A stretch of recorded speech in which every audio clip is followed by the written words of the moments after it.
పెంచుకునే తండ్రిని ఎంచుకునే హక్కే నీకు లేనే లేదు.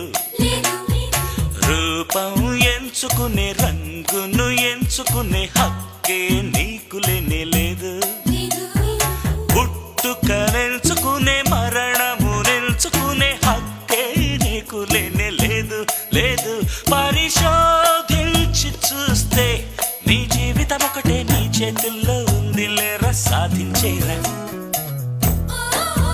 కిక్కు ఎక్కలే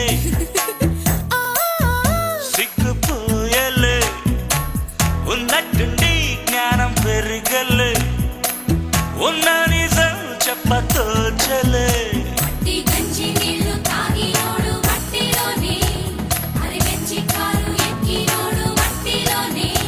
ఈ జీవితం కోసం మన పుట్టగానే మనతో పాటు తెచ్చిందేంటి తీసుకెళ్ళి